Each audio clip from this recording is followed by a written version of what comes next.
Salam Könül xanım. Salam, salam Nəzmin. Axşamınız xeyirli olsun. Necəsiz? Hər vaxtınız xeyir, şükür olsun. Siz necəsiz? Təşəkkür edirəm. Dünənki yayınımızdan sonra necə bir geri dönüşlər almısınız? Öncə fikirlərinizi alaq. Mənə xeyli geri dönüşlər olub. Amma öncə siz təəssüratlarınızı bölüşün, sonra mən. Doğrusu mən e, üstünüzə sağlıq bir balaca soyuqlanmışam. Ona görə mənim Allah bu şifa günüm versin. çox sağ olun. Özümün sağlığım uğrunda mübarizə ilə keçib. Allah qüvvət Çox, versin. çox sağ olun. Eee, Sizə necə geri dönüşlər olub? Bəyənənlər Məndə olub? bəli, məndə geri dönüşlər var, yazanlar var mənə, müəyyən fikirlər var. Onları mən elə sizlə paylaşım. Məsələn, sual verirlər ki, qadın ağıllıdırsa niyə uduzur? Niyə oyunlara gəlir? Əgər bu qədər ağıllıdırsa madəm. Yaxşı deyildi. Səhvi nədə edir? Ondan sonra məsələn, Qoy onları üzərində qeyd danışım. eləyək Nazlı xanım. Biz onları qeyd Aha, eləyirik ki, çünki bunlar doğrudan da əhəmiyyətli və real suallardır. Və biz əgər cavab bəli. verəsiyiksə bunlara cavab verək. Qadın niyə uduzur? Bəli. Bəli, əgər yəni iddia edilirsə ki, bu qədər ağıllıdır, güclüdür, niyə o zaman uduzur? Həmişə yəni cəmiyyətdə qadının uduzduğunu görürük. Çox zaman qadınlar qazanmış kimi görsənsə də, yəni ağıllı bir müşahidə ilə baxırıq ki, yenə uduzan qadınlar olur. Ki bu gün yenə aktual mövzudur. Uduzduqları üçün yenə aktual mövzuya dönüşür. Bəli. Ə, Bunu danışacağıq, amma mən sizin məqalənizi ön plana almaq istəyirəm. Məqalənizdən yola çıxıb digər o geri dönüşlərdən davam eləyək istəyirsəniz. Buyurun. Buyurun. Məsələn, mənim dünən toxunmaq istəyib amma yarımçıq qaldığım məsələ, orada məqalənin sonunda və buradan bizi izləyən izləyicilərimizə Dünya Jurnalistlər Birliyi saytına girib Könül Binyatzadənin məqaləsini oxumağı tövsiyə eləyirəm. Filosofdan açıq məktub başlıqlı. Həmin o məqalənin sonunda siz vurğulayırsınız ki, baxmayaraq ki, Şərqdə ilk cümhuriyyət olan Azərbaycanda, ilk qadınlara ilk səs verilən bir ölkə olmasına rəğmən Azərbaycan, xaricdən gələn diplomatların qarşısına Azərbaycanlı və savadlı bir qadın çıxarılmadı. Və Bu orada əsərdəndir. Yəni əsərdən bir səhnədir. Bu Əli və Nino bəli. əsərindən bir səhnədir. Aha. Bəli. Və mənə məsələn şəxsən bir oxucu olaraq mənim özümə maraqlıdır. Yəni o dövrdə savadlı qadın yox idimi? Var idisə niyə o zaman tənəzzül edilib ortaya çıxarılmadı? Yəni cəsarətmi edilmədi? Birdən-birə o qadınlar özlərimi istəmədi təklif olundu? Niyə məsələn Gürcü milliyyətli bir Nina adında bir xanım çıxarıldı? Sizcə burada o əsəri yazan müəllif nə demək istəyirdi? Hansı mesajı vermək istəyirdi? Yox, burada biz əvvəla götürək ki, əsər məhz Gürcü qızı ilə Azərbaycan oğlanı Əlinin arasındakı sevgidən bəhs edir. Və təbii ki, Bəli. burada o sevginin bütün o mübarizələrə sinə gərməklə yanaşı, həm də onun bir Azərbaycan üçün də nə verə biləcəyi mesajları var idi. Yəni burada o Azərbaycan qadınını mən belə düşünmək istəyirəm ki, Azərbaycan qadınını aşağılamaqdan daha çox bədii dilimizlə desək, Tərsa qızının Bəli. üstünlüyünü, yəni nəyə görə sevirdi Əli onu və o da Əliyi sevdiyinə görə onun xalqının qurduğu cümhuriyyət üçün o öz evini açdı, o öz belə elədi, falan elədi. Həmin dövrdə təbii ki var idi. Savadlı qadınlar var idi. Yəni elə uzağa getməyək, həmin vaxta qədər hələ əgər söhbət gedir Cümhuriyyətin qurulmağındansa, həmin dövrdə artıq Azərbaycanda kifayət qədər o savadlı qadınlar yetişmişdi. və sonralar artıq Sovet hökuməti qurulanda ki, o qızlar məktəbi, o məktəblər açıldı, oldu. Orada gedib yad yerdən tapmadılar ki, elə həmin Azərbaycanlılardır. Yəni, məsələn, həmin dövrün o savadlı qadınlarının kifayət qədər böyük bir siyahı var. Heç uzağa getməyək. Məsələn, Üzeyir Hacıbəyovun həyat yoldaşı. Düzdür, o da Azərbaycanlı deyildi. Başqa millət idi. Yaxud götürək Həsən bəy Zərdabinin yoldaşı, düzdür. Həmin dövrdə o yaşayırdı mı, yaşamırdı mı bilmirəm. Yaxud Cəlil Məmmədquluzadənin yoldaşı. Yəni var idi o dövrdə, savadlı qadınlar var idi. Amma bilirsinizmi, nəysə qəribə bir taleydi bu? Türk qadınının boynuna yazılan bir yazıdır ki, həmişə bir tərsa qızı gəlir, o tərsa qızı o Türk qızını bir balaca itələyir, çıxardır səhnədən.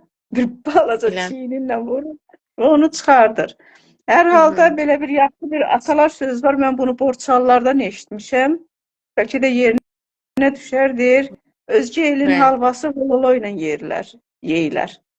Yəni görünür, özgə elin halvası daha şirin olur. Amma təkrar eləyim ki, Cümhuriyyət dövründə də, Cümhuriyyətdən qabaq da Azərbaycan qadınları kifayət qədər olublar. Həsən bəy Zərdabi, bilirsiniz, jurnalistikanın tarixində böyük bir çevriliş. Bəli. Və onun yanında onun həyat yoldaşı var idi. Fikir verirsinizmi, bizim o dünənki fikrimizi davam elətdirsək, mütləq yanında bir arxası, bir dayağı, bir qadın olmalıydı. Üzeyir Hacıbəyovun həyatında onun yoldaşı var idi.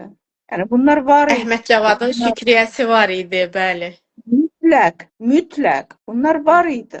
Və bilirsinizmi, bunlar yalnız təhlikdə yox. Nə kişi təhlikdə, nə qadın təhlikdə yox. Onlar məhz bir yerdə güc olmağı bacardılar. Həsən bəy Zərdabinin yoldaşı buca da girdi, xərcə də girdi. Amma öz həyat yoldaşına, öz məqsədinə çatmaqda ilk arxa oldu. Eləcə də tutaq ki, xatirələrindən oxumusunuz, Həmidə xanım necə Cəlil Məmmədquluzadəyə arxa oldu. Bunlar elə belə şey deyil. Yəni, arxa olmaq, bir şeyə təkan olmaq elə asan məsələ deyil. Hüseyin Cavidin həyat yoldaşı, qızı Turan xanım. Bugün dünən suallarımız çox oldu deyə, biraz suallar da belə bir-birinin içinə girdi bu şəkildə. Amma təsəvvürünüzə gətirin ki, biz deyirdik ki, İbtidai icma quruluşunda ova gedirdilər. Evdə yemək pişirəndə qadın olurdu. Amma indi düşünün ki, döyüşə kişilər gedir. Amma siz bir anlıq düşünün, yəni istər o əvvəlki müharibələrin xatirələrindən, istər bizim bu 44 günlük müharibəmizdən, arxada onu gözləyənin olduğunu bilmək nə qədər böyük qüvvə verir. Arxada onun bir anası, bacısı, yoldaşı, yarı olduğunu bilmək nə qədər böyük qüvvə verir ona. Gücünə güc qatır. Demirəm zəif. Sadəcə deyirəm, gücünə güc qatır. Onu zəif almır, ona güc verir. Və bu baxımdan, bəli, yəni Azərbaycan qadını hər zaman arxa dayaq olmağı bacarıb. Savadı ilə də, öz məhəbbəti ilə də, sədaqəti ilə də. Bəli, olub. Sadəcə siz Əli və Ninodan başladınız. Mən də onu misal çəkmişəm. Bəli. Orada həmin Azərbaycan, mən də onu deyirəm ki, nədənsə heç bir Azərbaycanlı qadını yox, bəlkə də roman məhz o Gürcü qızının sevgisi barədə idi, Əli və Gürcü qızının sevgisi barədə idi deyə ön planda da Gürcü qızı olmalıydı. Amma bu o demək deyil ki, həmin vaxtda Azərbaycan qızları yox idi. Azərbaycanın savadlı qızları, ağıllı qızları yox idi, var idi. Sadəcə onlar haqqında yazan olmadı. Yəni bir romana çıxartma. Bəlkə də indi olub, bəlkə də hansısa bir romanda, bir hekayədə rast gəlmək mümkündür. Amma çox nadir adam tutaq ki, Cəlil Məmmədquluzadəni tanıyıram, onun yoldaşını tanımır. Kimsə Həsən bəy Zərdabinin əkinçisinin il dönümlərini qeyd eləyəndə onun həyat yoldaşının adını çəkmir. Fikir verirsinizmi? Yavaş-yavaş qadın kölgəyə çəkilir. Günahkar kimdir? Günahkar onu kölgəyə atandadır. Bəli. Biz biraz da istər qadın olaraq, istər kişi olaraq, istər ailə olaraq, valideyn olaraq biraz da sevgimizdən, məhəbbətimizdən vuruluruq. Oradan elə bir sanki itiririk. Məsələn, çox belə deyək, xanımları qorumaq məqsədli mi deyim, incinməkdən ehtiyat etdiklərimi üçün deyim, bəlkə. Mən biraz yaxşı düşünməyə çalışıram. Bəlkə o yüzden istəməyiblər xanımlar çox ortada olsunlar, çox bu şeylərlə iç-içə olsunlar. Nə bilim, bəlkə qadın evdə daha zərif qala bilər, daha evin huzurunu qoruya bilər kimi düşünmək istəyirəm və keçid edirəm digər məsələlərə. Elə istəyirsinizsə elə olsun. Amma elə İnşallah. deyil. Biz yenə də yaxşı düşünürük. Belə. Bilirsiniz, yadıma nə düşdü? Aha. Yadıma bu Dədə Qorquddan yenə də bir misal düşdü. Bamsı Beyrək onun beşik kəstisini Banu Çiçəyi görməyə gəlir və Banu Çiçək də bu yalnız Banu Çiçəkdən deyil, bu başqa dastanlarda da var. Onu da deyim. Hətta o Skandinaviya dastanlarında da, o sagalarda da var ki, qadın, güclü qadın mütləq özünə bərabər, özündən güclü yox, özünə bərabər bir kişi axtarır. Və özünə bərabər de o deməkdir ki, qarşıdakı məni üstəliyə bilsin, gücünlə, ağlınla məni üstəliyə bilsin. Yəni, qadın bunu hiss eləsin, onun gücünü görsün, onun ağlını hiss eləsin.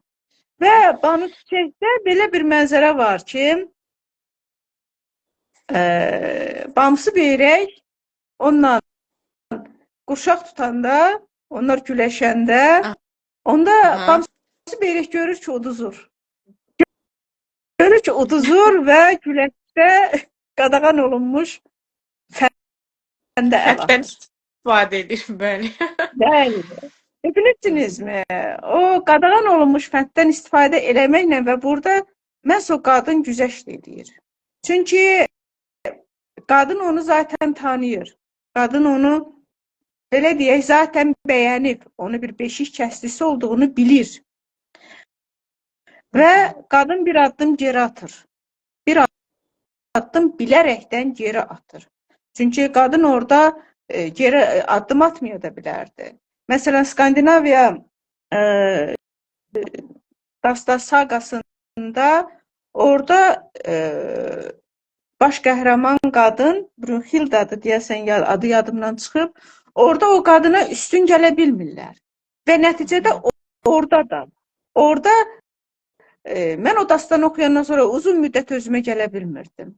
Təsəvvürünüzə gətirirsinizmi? Orada kişilərdən biri gözə görünməz papaq qoyur, gözə görünmür. Biri isə güya ki onunla vuruşur və nəticədə ikisi bir yerdə olub o Brunhildanı yıxırlar, üstəliyirlər.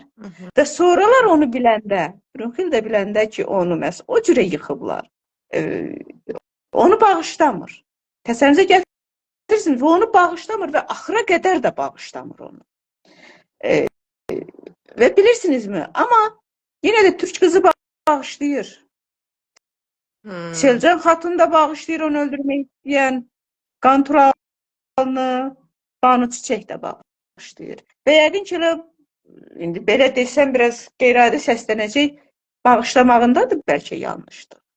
Bir satqınlığı, bir, belə deyək, ona qarşı bir qəbul olunmaz bir fəndi işlətməyini qəbul eləyir, bağışlayır, bəlkə bu da onun səhvi.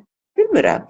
Amma nəzərə alsaq ki, həmin o bağışlamayan qadınları da siliblər tarixdən.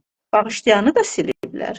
Və üstəlik də Azərbaycanda qadın daha yaxşı durumdadır. Nəinki durumda olub. Mən bunu Cumhuriyyətə qədərki dövrü deyirəm. Nəinki Avropada, nəinki Amerikada, həmin o demokratiyanın beşiği sayılan Amerikada. O zaman elə bizim yəqin ki bağışlamaqda da bir kəramət var. Yəni, qadın bağışlaya o gücü birləşdirə bilir. Ola bilər, bəli.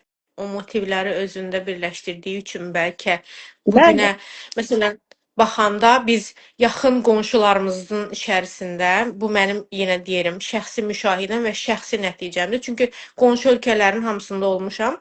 Türkiyə deyək, İran deyək, məsələn Gürcüstan deyək. İndi Rusiyanı demirəm, Ermənistanı ümumiyyətlə adını çəkmirəm.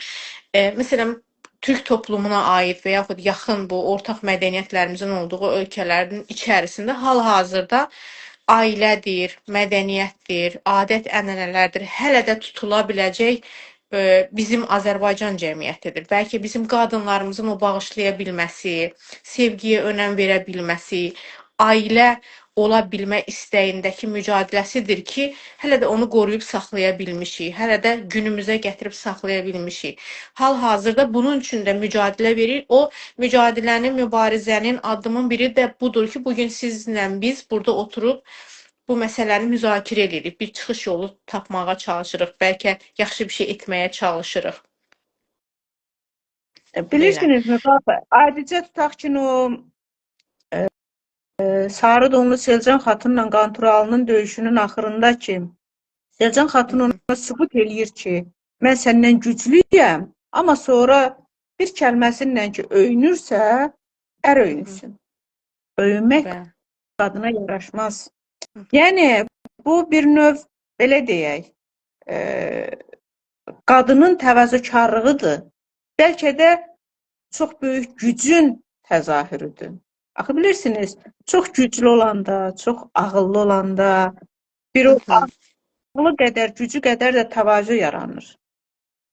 Əslində əsl ağıllı, əsl güclü odur. Məsələn, eski dönəmləri araşdıranda baxırıq, istər kişi olsun, istər qadın, o bağışlaya bilməsi, yapıcı ola bilməsi, təvazökar ola bilməsidir. Yəni, ər öyünsün. Təsəvvür gətirirsinizmi? Mən səni istədiyim an bir dənə oxla öldürə bilərəm, amma öldürmürəm və öyünmürəm bundan. Öyünmürəm bundan. Öyünürsən, sən öyün. Mən öyünmürəm. Amma bunun qarşılığında, əgər qarşıdakı nəinki öyünüb, üstəlik də məni tapdalayırsa, burada artıq mənim yox, qarşıdakının mərifətidir. Qarşıdakının artıq ortaya çıxır. Onun şəxsiyyətinin artıq təzahürüdür ki, o məni tapdalayacaq, yoxsa mənim o təvazömü o da bir alçaq gönüllüklə qarşılayıb, o da mənə qarşı bir eyni təvazö ilə yanaşıb, eyni qayğı ilə mənə yanaşacaq. Fikir verirsinizmi? Burada mütləq bir-birini tamamlayır bu. Mən necə bir təvazö ilə yanaşıram, səndən də onu gözləyirəm. Sən ona yanaşmayanda, bu dəfə qadın çökür. Qadın çökür. Səndə də bu artıq ailə həmin ailə olmur. Mənim indi yadıma düşdü, bugün mənə də bir müraciət eləmişdilər ki, bəs ailədə qadın necə olmalıdır? Çünki hərə bir portre çizir Könül xanım. Psixoloq bir portre çizir, filosof bir, sosiolog bir, siyasətçi bir, iqtisadiyyatçı bir, nə bilim, hərə bir portre çizir və qadını orada bir obraz verir. Qadın özünü itirir. Ailədə mən kim olmalıyam, harda durmalıyam, necə olmalıyam, hansı şəkildə, hansı formada olmalıyam? Bəli, bilirsinizmi? Hər kəs istəyir ki, bəlkə də bu da bir bəladır. Hər kəs qadına bir ölçü biçi verir, hər kəs qadına bir obraz verir və onu o cürə görmək istəyir. Və nəticədə onun kim olduğu, necə olduğu qalır arxa planda. Fikir versəniz, xüsusilə bu son illərin bir dırnaq arası ənənəsi deyim, bir qara bir adəti mi deyim, nəyi deyim, oğlanlar çalışırlar ki, ta orta məktəbdən özləri üçün bir nişanlı, bir həyat yoldaşı tapsınlar. Niyə? Öz istədiyim kimi böyüdüm, öz istədiyim kimi formalaşdırım. Yəni, təsəvvürünüzə gətirirsinizmi? Qarşıdakının tam bir şəxsiyyətsiz, tam bir mənliyi olmayan, hələ formalaşmayan birini axtarırlar.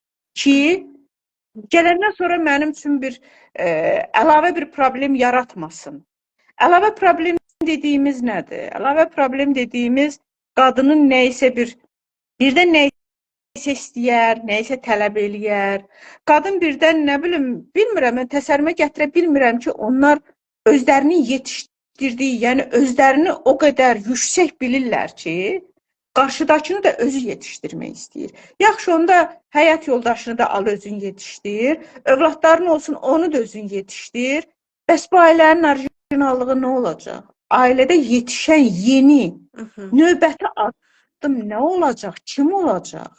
Yəni, bunu biz də bilirik ki, xüsusilə qohum-əqrabadamı, rayon yerindəmi, xüsusilə kənd yerindən çalışırlar ki, ta orta məktəbdən qızları məktəbdən çıxartsınlar. Niyə?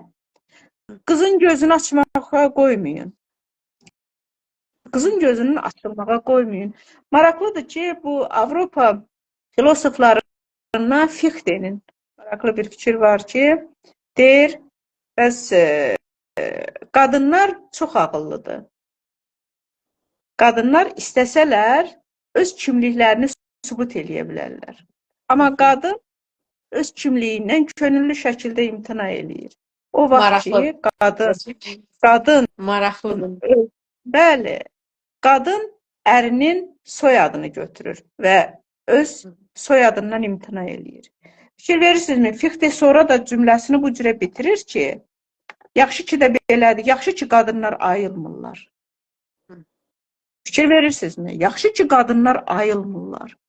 Yəni bu hardasa gəlir o yerə çıxır ki, bugünkü bizim gənc oğlanlarımız deyirlər ki, elə bəzən həmin o gənc oğlanlarımızın anası da deyir ki, xüsusilə anası deyir ki, çalışın gözü açılmamış bir qız olsun. O gözü açılmamış qız, təsəvvürə gətirin, biraz da kobud deyək. O kör qız gəlib hansı övladı yetişdirəcək? O kör qız gəlib hansı ocağı qoruyacaq? Hansı ocağı? Niyə qorxurlar? Məsələn, o analar, o gənclər niyə qorxurlar? Bax, bu qorxunun səbəbi hardan yaranır? Niyə ehtiyat edirlər gözü açılmış qızdan? Çünki böyütdükləri oğullarından belləri bərk deyil. Çünki böyütdükləri oğul zəifdir. Və o zəif oğlumu gələr birdən o oxumuş qız tapdalayar. Zəif oğlumu gələr birdən həmin o oxumuş qız nəysə onun qazancı zəifdir, çox şey tələb eləyər. Gələr birdən mənim oğlumu üstəliyər, öz ağlımla, öz fikrin. Onda mənim oğlum biraz belə pərt olar başqalarının yanında. Fikir verirsinizmi? Öz oğlundan, öz övladından beli bərk olmayan, etibarı olmayan analar istəyirlər. Amma halbuki mən ailələr tanıyıram ki, xüsusilə ayağını diriyib ki, mən məhz oxumuş qız istəyirəm.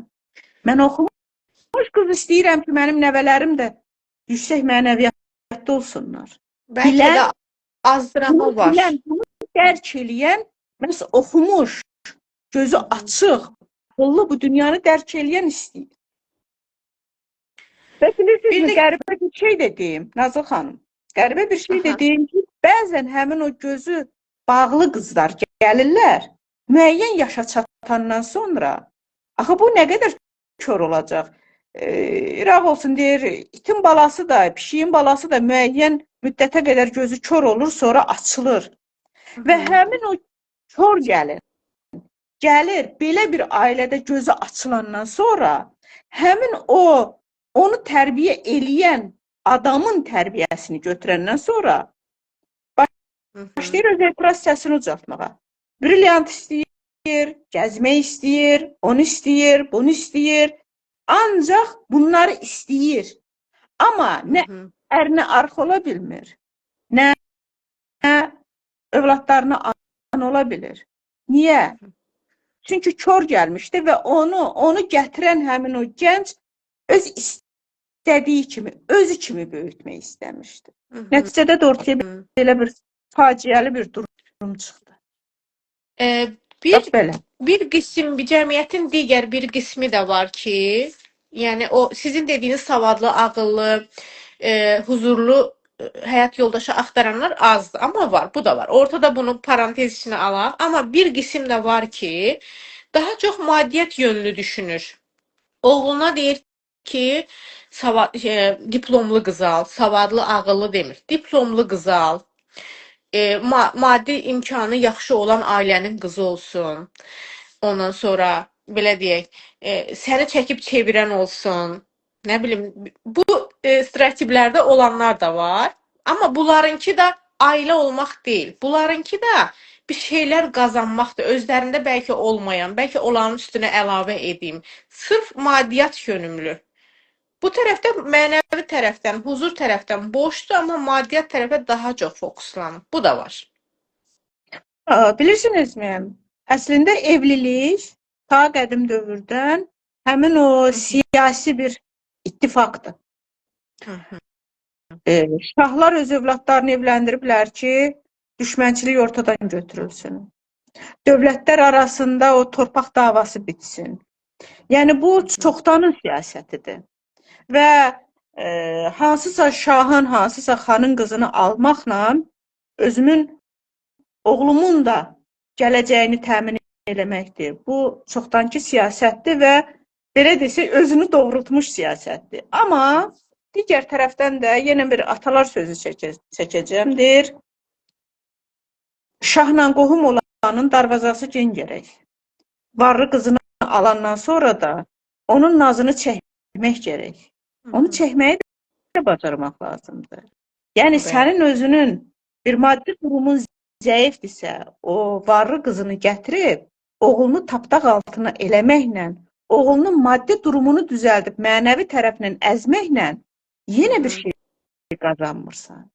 Bilirsinizmi, nəyisə gözə alıb, burada fikir verirsinizmi, burada qadının kimliyi yox, qadının yenə də o arxada olan qazancı, atasının nəyi var, özünün nəyi var, harda işləyir, nə qazanır, bunlar ön plana gəlir. Yəni, yenə də qadının kimliyi itir ortadan. Amma kişinin də həmin o qadın, oğlu üçün varlı qız axtaran ana, oğlunu düzgün tərbiyə eləyib, oğlunun kimliyinə etibarı olsa, onu rahatca qoyar ki, icazə verər ki, özünə bərabər, özünə tay bir qız tap. Nahaq yerə bizdə demirlər ki, deyir, tay-tayını tapmasa, günah vayla keçər. Ay, nə gözəl atalarımızın sözləri var. Bayaqdan neçəsin çəkdi. Atalarımız hərəsinə bir söz deyib də. Valla, tayını tapmır, nəticədə günah vayla keçir. Ona görə də günü-gündən boşanmalar artır, günü-gündən narazılıqlar artır, qətillər artır, kritik, nə bilim, məqamlar artır. Kimə lazımdır bu? Bilirsiniz, Könül xanım, o qədər çox, məsələn, problemlər var ki, əslində uzun illərdir həmişə problemlərdən danışılır. Məsələn, mən pandemiyaya qədər, pandemiyadan biraz sonra artıq yeni həyat düzəninə keçəndə də seminarlara qatılırdım, çox qatılırdım. Sonra ara verdim, ümumiyyətlə qatılmağı dayandırdım. Niyə? Çünki mütəmadi problemlərdən danışılır. Amma çıxış yolu göstərilmiş. Və insanlar həqiqətən başını itiribdir. Bir tərəfdə haqlı narazılıqlar var. Kişi, qadın, ailə, uşaq, böyük. Bir tərəfdə haqsız tərəfdən incidilənlər var. Haqsızlıq olunanlar var. Görülməyənlər var. Yəni o qədər bir-birinə qarışıq ki, kələfin ucu itibdir. Hansını düzəldək, hardan başlayaq, həqiqətən də insanlar itiribdir. Yəni bilmirəm harasından başlayım, necə deyim. Məsələn, bax o qədər müraciət var. Qadınların üzərinə yüklənmiş günümüzdəki obrazlar var. Bir qadın bugünün qadını həm savadlı olmalıdır, həm baxımlı olmalıdır, həm huzur verən olmalıdır. Yəni gülümsəməli, təbəssüm etməlidir, təmizkar olmalıdır, inkişaf etmiş olmalıdır. İşləyən bir xanımdırsa, işində müvəffəqiyyət qazanan biri olmalı. Çünki onun işindən də bir tələbat var. İşçisənsə, əgər sən öhdəndə olan işi yaxşı verməlisən, təhvil verməlisən, uğurlu olmalısan. Və bunun üzərinə də bir kimliklər əlavə olunub. Lider qadınlar, sahibkar qadınlar, Olmasın mı? Olsun əslində. Mən tərəfdarıyam ki, yəni qadınlarımız istənilən sahədə qadın enerjilərinin itirmədiyi sürəcə istənilən sahədə inkişaf etsinlər, sözlərini desinlər. Amma yəni biz o kələfin ucunu bir şəkildə itiririk. Mənə gənc xanımlar çox müraciət eləyirdi ki, biz yəni onların çoxu incidilmiş xanımlar olur. Biz cəmiyyətə çıxmaq istəyirik. Biz inkişaf etmək istəyirik. Nə məsləhət görürsüz, nə tövsiyə edirsiniz? Mən onlara dedim ki, öncə özünüzü bir tanıyın, bir özünüzü dinləyin, bir baxın. Çünki siz bu hırsla, bu incikliklə cəmiyyətə atılacaqsınız, birilərinin istifadəsinə keçəcəksiniz. Çünki onlar sizin o hırsınızdan istifadə eləyəcək. Siz uğurun, şöhrətin, belə deyək, o hissinə qapılıb gedəcəksiniz. Baxacaqsınız ki, bir gün çox yorulmusunuz. Duyğusal olaraq da, maddi olaraq da, fiziksel olaraq da, enerji olaraq da itirmisiniz. Bu səfər daha çox incik düşəcəksiniz. Tövsiyəmi qəbul edib düşünənlər də olub, olmayanlar da olub və sonradan geri dönüş ediblər ki, bəs Nazlı xanım siz düz deyirdiniz. Çünki təcrübədən sabitdir. Mənim ətrafımda 10 ildir xanımlar var və mən hər təbəqədən, hər sahədən xanımlar var. Mən onları görürəm yəni.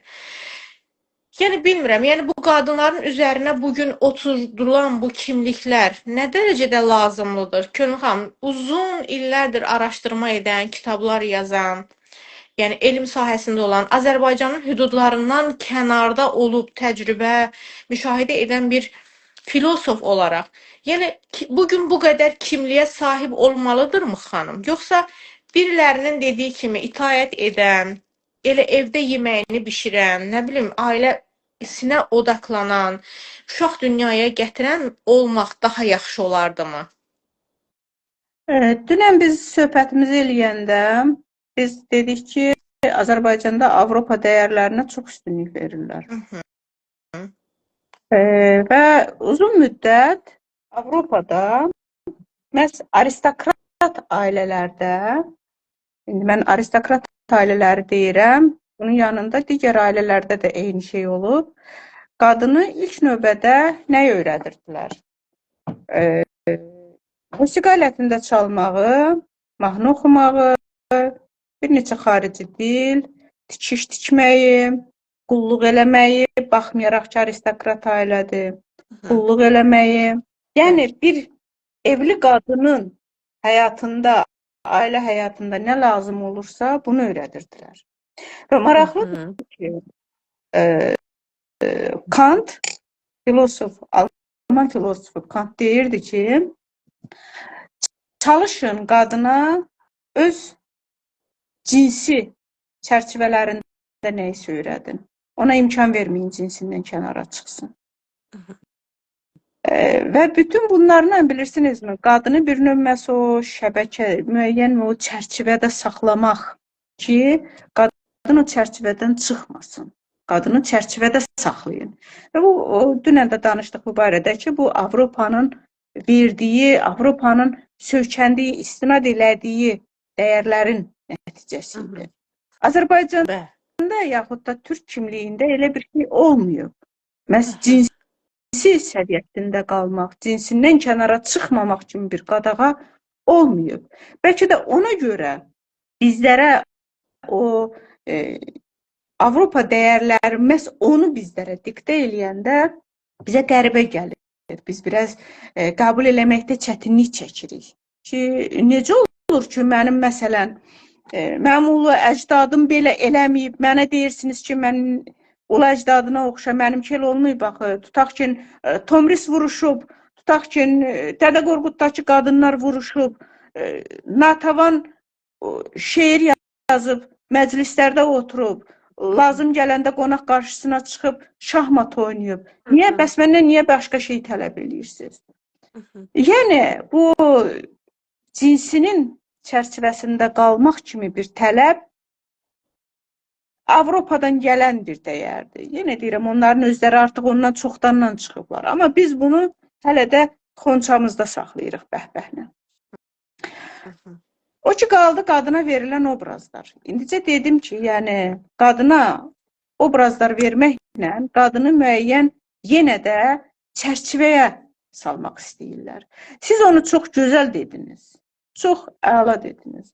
qadın ilk növbədə özünü dərk eləməlidir. Qadın özünü anlamalıdır ki, kim olmaq istəyir. Bax, məsələn, mən bəzən taksiyə minəndə baxıram ki, taksi şoförü qadındır. O qədər xoşum gəlir. O qədər xoşum gəlir. Yəni, bu xanım özünü, hətta bəzən olur ki, baxırsan ki, maddi qazancdan daha çox, bu xanım sadəcə bu işdən xoşu gəlir. Mənim yadımdadır, mən tələbə vaxtı, hələ trolleybuslar işləyən vaxtda bir trolleybusçu bir qadın var idi. Tramvay sürən qadınlar var idi. Çox xoşum gəlirdi. Maşinist xanımlar, bəli.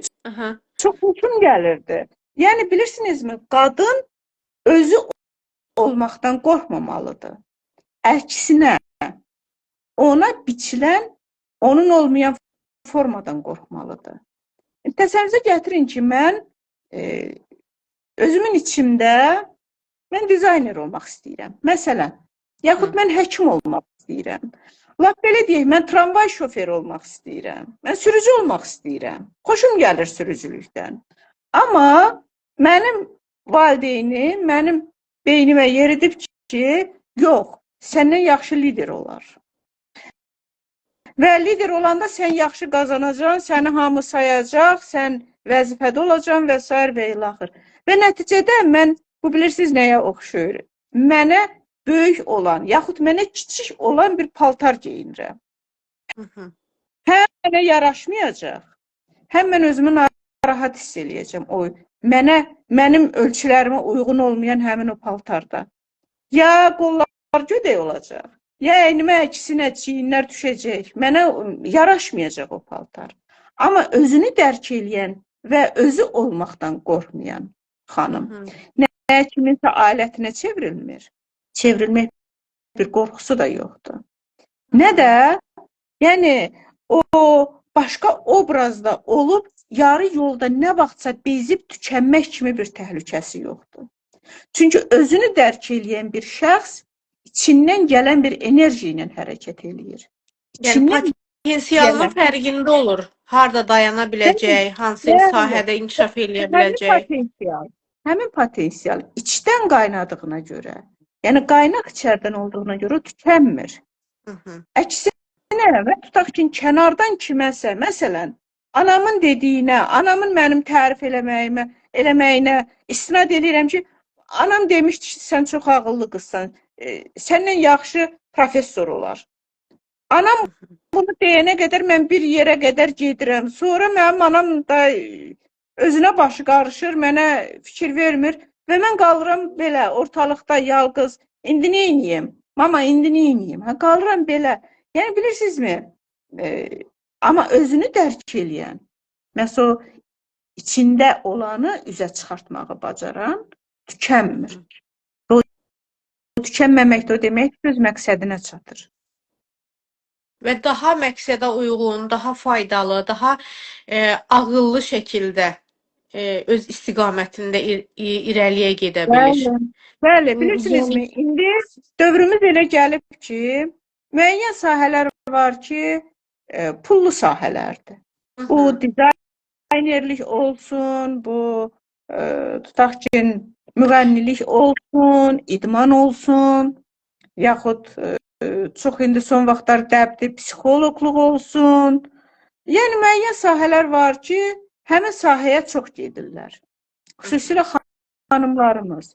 Çünki xanımlarımız, belə deyək, özünü təsdiqi biraz fərqli başa düşürlər. Mən özümü təsdiq eləyirəmsə, mən həyatda tək addımlayacağam. Mənə heç bir həyat yoldaşı lazım deyil. Və yaxud mütəmadi cəmiyyətdə olacam, mütəmadi bir yerlərdə olacam. Yəni, ev çərçivəsindən çıxacam. Həm özümü göstərəcəm, həm məni görəcəklər, həm mən görəcəm ətrafı. Və bilirsinizmi, bu istəklə, istənilən şəkildə çıxmaq istəyirlər. Amma nəticəsi heç də yaxşı alınmır. Çünki bayaq dediyiniz kimi, ya kiminsə istifadəsini keçirlər, ailəsi varsa ailəsi dağılır, kimliyi varsa kimliyi məhv olur. Belə, yəni, o qədər də xoş nəticə alınmır. Bəli. son 18 dəqiqəmiz var, amma o qədər çox qeydlərim var ki, Könül xanım, biz deyəsən yenə görüşməliyik. Bir neçə gündən sonra yenə görüşək. Bax, məsələn, Sualınızın əslində cavabı Nazlı xanım. Əslində qadın niyə uduzur? Bəlkə də budur elə. Cavabımız da bax bu deyilənlərdə cavab da səslənir ki, qadınlarımız birincisi özünü dərk eləmədən yola çıxırlar. Qadınlarımız okumurlar. Qadınlarımız təhsil almaq istəmirlər. Və halbuki bilmirlər ki, təhsil aldıqca bu söhbət yalnız diplom almaqdan getmir. Gedim, mənim atam varlıdır, mənim atam mənə diplom alıb verəcək, mənim nəyimə lazımdır, mən gedib kitabxanalarda otururam. Yox, oxu. Eynən, bəli. O tabın iyisini duy, o hərflər gözünün qabağında bir oynaşsın. Sən özünü dərk edəcəksən, sən diplom almayacaksın, sən özünü alacaksın. Özünü qazanacaksın. Bu birinci tərəf. Bu birinci tərəf. İkinci tərəf o daha betər bir şeydir. Bunu heç cür bağışlamaq olmur. Qadın özünü tanıya bilməyəndə, özünü reallaşdıra bilməyəndə və bunun günahını qarşı cinsdə görəndə, onda istər-istəməz içindən həmin o kaş mən kişi doğulaydım kimi həmin o təhlükəli cümlə çıxır ağzından. Kaş mən kişi doğulaydım deyən qadın artıq uduzur. Ya da kişi otoritesini yıxmaq məqsədli sistemə qoşulur, birilərinin yenə o məqsədinə xidmət edir və kişi obrazını yıxır, özü kişiləşmiş qadına dönüşür. Yəni bəlkə fərqində olmur, amma baxır ki, kişi obrazındadır artıq. Məsələn, ailə qurmaq istəməyən gənclərimiz bugün daha çoxdur. O evdar xanım olmaq istəmir. Çünki evdar xanım sözünü o qədər incitdirlər, o qədər aşağıladılar, o qədər mənasızlaşdırdılar ki, məsələn, bugünün gənci ümumiyyətlə ailə qurmaq istəmir. Bəlkə sevgili həyatı, flört həyatı istəyir, amma mütəmadi bayırda olmaq istəyir. Əslində elə bilir ki, inkişaf edir. Nazlı xanım, bunun özü də ailə institutunun dağılmasıdır. Mən ailə istəmirəm, mən flört istəyirəm, mən nə bilim, nə istəyirəm. Bunun özü də həmin o qərbin dırnaqarası dəyərləridir. Boyfrienddir, girlfrienddir, nə bilim, hansı frienddir. Yəni, bütün bunların hamısı o qərbdən gələn və bizim anlaya bilmədiyimiz, əslində bizim düz o kökümüzə, bizim o düz ailəmizin kökünə vuran zərbələrdir. Ağacı çürütmək üçün o dibinə benzin tökürlər ha. Bax, bütün o dedikləriniz ailə ağacının dibinə tökülən həmin o benzindir, həmin o neftdir. Mən bir sorğu keçirtmişdim Könül xanım gənclər arasında. Əslində mövzumuz evlilik haqqında düşüncələri nədir? Ümumiyyətlə evlilik deyəndə nə başa düşürlər? Məsələn, əksər xanımlar, yəni gənc xanımlar vurğulamışdılar ki, bugünün bəylərinə güvənmirlər. Həm güclərinə arxayın deyirlər, savadlarına arxayın deyirlər, maddi imkanlarına arxayın deyirlər. Qorxurlar o bəylərdən, çünki sabah sevgi dönəmində hər şey əla, güllük gülistanlıq vədlər, amma ailə qurduqdan sonra çərçivələr başlayır. Ona görə mən müəyyən müddətdə öz ayağım üstündə duracam, öz sənətimi arxasınca gedəcəm, məsələn, müəyyən ölkələr gəzəcəm, müəyyən yerlərdə olacam, statuslarda olacam. Axırda düşünərəm. Bəs sevgi bu planın harasındadır deyəndə deyirlər ki, sevgili həyatı bizə yetər. Və bayaq vurğuladığım kimi, yəni evdar xanım olmaq, mətbəxə girmək, məsələn, mənim özümə çox irad tuturlar ki, siz inkişaf etmiş bir xanımsınız, siz zaman tapıb mətbəxə girirsinizmi ümumiyyətlə və yaxud mətbəxə girəndə necə hiss edirsiniz? Məsələn, mən onlara deyirəm ki, mən ən önəmli layihələrimi məhz mətbəxdə şuuruma gəlib. İş görərkən beynimə gəlib, qaça-qaça zəng vurmuşam ki, məsələn, o layihəni bir yerdə işləyəcəyim xanımlara ki, aha, belə bir ideya da gəldi. Bunu da dəyərləndirək. Məsələn, mən mətbəxə girməyi özüm üçün terapiya olaraq görmüşəm. İndi hamı psixoloqa gedir, pul verir, terapistlərə pul verir, şifacılara pul verir, amma bizim kökümüzdə bir terapiya var əslində, ailə mədəniyyətimizdə, folklorumuzda, yaşantımızda əslində var. Sizin dediyiniz kimi, biz bu gün əslində inkişaf etmiş xanım oluruq, amma bizə təlqin edilən ideologiyalarla inkişaf etdiyimizi zənn edirik, amma kökümüzə enmirik.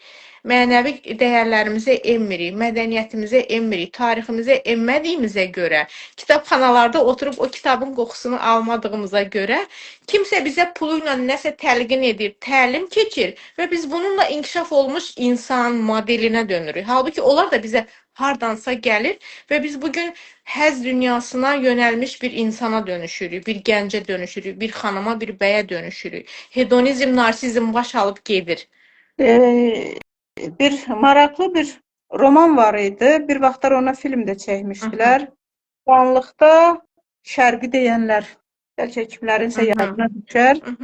Orada deməli xanımın, evdəki xanımın 6 mı 7 mi oğlu var, bir tək qızı var. Onların arasında maraqlı bir söhbət olur, deyir, oğullar anaların oyuncağıdır. İstədikləri kimi qururlar, yıxırlar, quraşdırırlar. Deyir, bəs qız, deyir, biz qızı görmürük ki, onsuz da. Qızımız zaten bizim özümüzük və biz bir də dönüb özümüzə baxmaq istəmirik. Ona görə oğul bizim üçün daha maraqlıdır. Belə bir maraqlı bir diyaloqdur. İndi deyirsiniz ki, indiki gənc xanımlar oğlanlara etibar eləmirlər. Kimin günahıdır? Kim bir... Yəni onu səbəb gətirirlər. Bəhanə deməyirlər, onu səbəb gətirir. Bu, üçün ailələrin dağılmağında bəzən anaların rolu, ya qız anasının, ya oğul anasının rolu çox böyükdür. Çox. Yəni, haradasa anaların rolu 70-80%dir ki, həmin ailələr dağılır. Niyə? Məsələn, bir ailə dağılmışdı. Soruşdum, niyə dağılıb? Dedi, bəs o xanımın uşağı oldu, evi çox soyuğuydu. Ona görə çıxdı, getdi anasının evində qalmağa.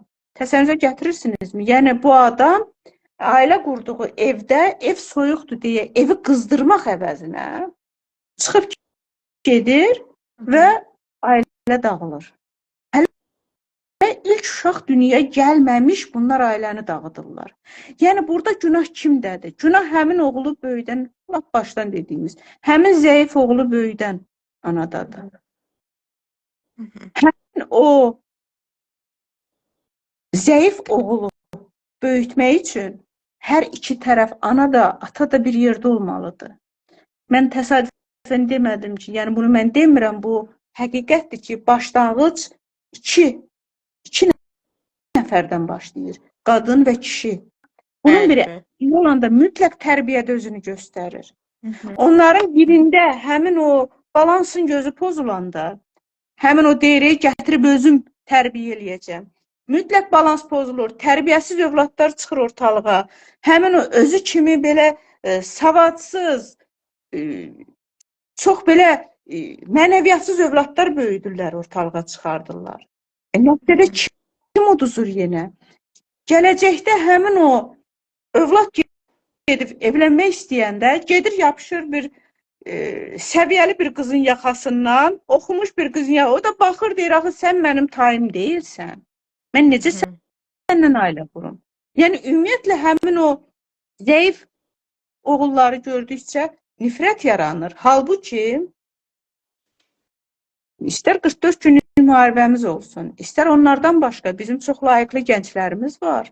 İstər oğlan, istər qız və ümumiyyətlə, hamısının üstündən bir çalın çarpaz xət çəkmək ki, bütün oğlanların hamısı pisdir, qızların hamısı pisdir, mən tək yaşayacağım. Elə deyil, elə deyil. Özünü dərk elədikcə, sən biləcəksən ki, sənə nə lazımdır. Sən məhz özünü tanımırsan, deyə bilmirsən sənə nə lazımdır və ona görə də hər kəsi bıraq çıxardırsan. Heç kim mənə layiq deyil. Elə deyil. Bəli. Yəni, deyiləsi, üzərində danışılası, bəlkə təfəkkür edəsi çox var. Evdarlıq məsələsinə. Evdarlıq bir xanımlıqdır. Mətbəxdə, ümumiyyətlə, O yemek pişirməyin özü də bir yaradıcılıqdır. O pişirdiyini verib təqdim eləməyin özü də bir yaradıcılıqdır. İndi özünüz dediniz, o yaradıcılıq da ideyadan ideya doğur. Ona görə də layihələriniz gəlir ağlınıza. Bilirsiniz, mən tarixdən misal çəkməyi çox xoşlayıram. Yəni ümumiyyətlə bir məsələnin üzərində danışılanda mən həmişə bunu tövsiyə edirəm ki, onun tarixinə nəzər salmaq lazımdır. Başlandığı nöqtəsinə nəzər salmaq lazımdır ki, bu necə oldu ortaya çıxdı? Hansı zərurətlər, hansı ehtiyaclar yarandı? Kim yaratdı? Necə ortaya çıxdı?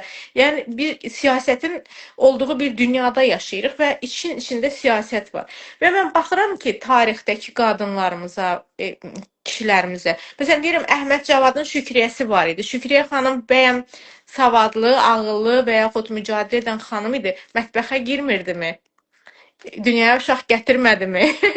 Şah İsmailin tutaq ki, həyat yoldaşı olsun. Nə bilim, günümüzdəki müəyyən adamların həyat yoldaşları olsun.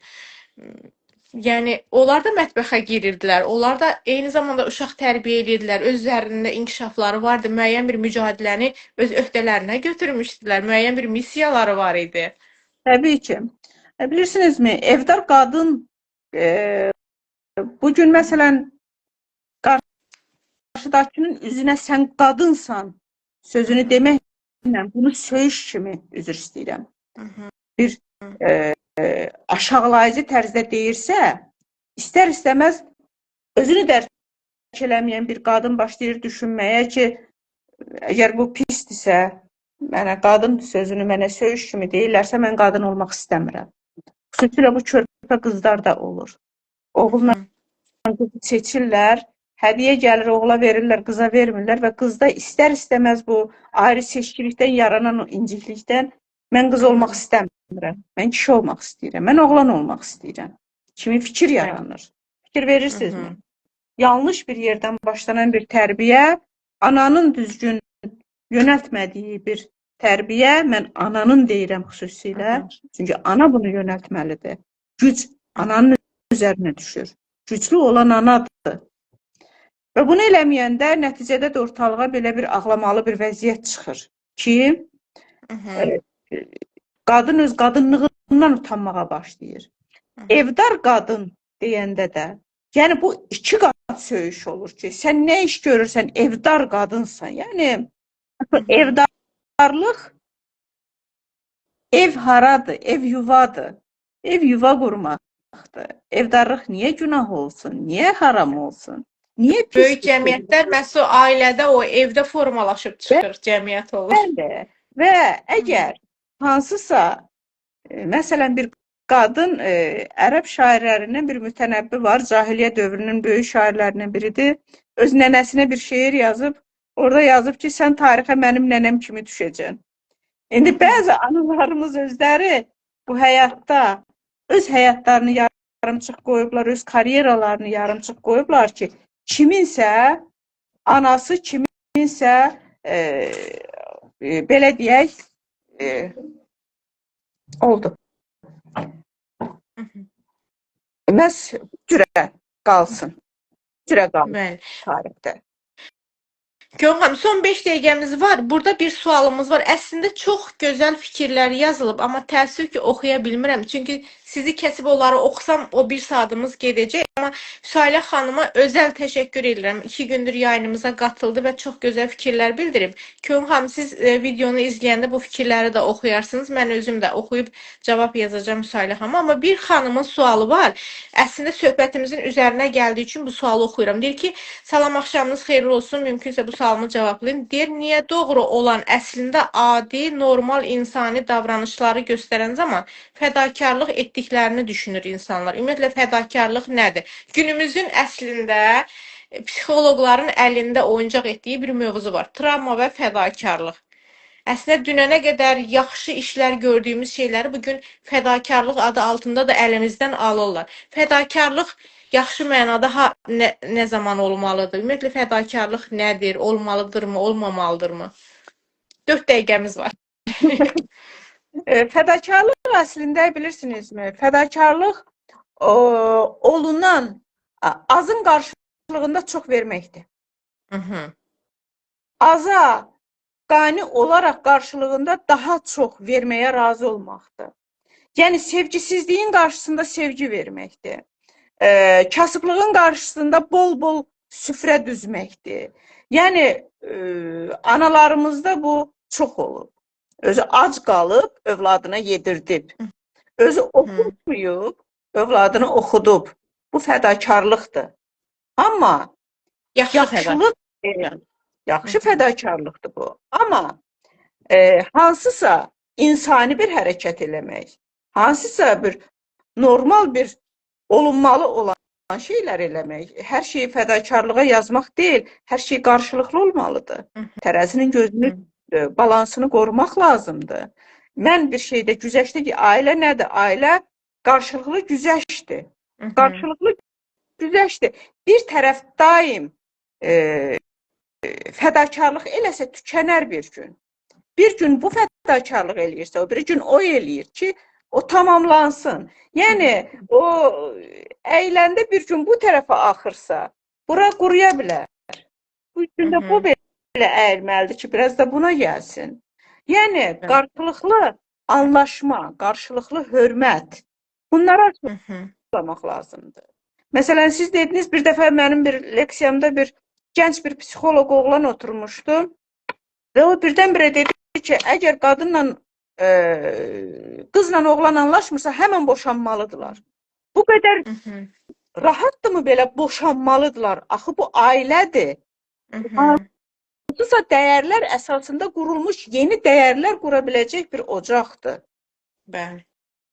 Həmən belə bir anlaşmadan, qarşılıqlı bir hörmət axtarmadan, bir-birinə güzəştə getmədən, iki yad adam gəlib bir evdə birləşibsə, güzəştə olmalıdır, bir-birini anlamağı da bacarmalıdır, haradasa fədakarlıq da olur, amma dediyim kimi, fədakarlıq hər iki tərəfdən olanda bir dəfə qiymət bilinmir, iki dəfə, üçüncü dəfə həmin o qiymət bilinir, mütləq bilinir. Bəli, mütləq ki, əgər iki tərəfin də mübarizəsi, mücadiləsi ortaya qoyduğu bir əzm varsa, çaba varsa, mütləq orada da dəyər özünü göstərəcəkdir. Yəni, Allah var və Allah bunu görəcək və mükafatlandıracaqdır. Mən növbəti həftə görüşmək diləyi ilə bugünkü canlı yayımımızı bitirirəm və yenə sizə çox təşəkkür edirəm. Allah fürsət versin, Ramazan ayı boyunca bu cür yəni, səmimi söhbətlərimizi davam edək. Xanımlarımıza, bəylərimizə də burada müraciət edirəm. Sualları, fikirləri, təklif və iradları varsa bizə ünvanlasınlar, biz də onu müzakirə edək. Təşəkkür edirəm. Sağ olun. Sağ olun. Hələ.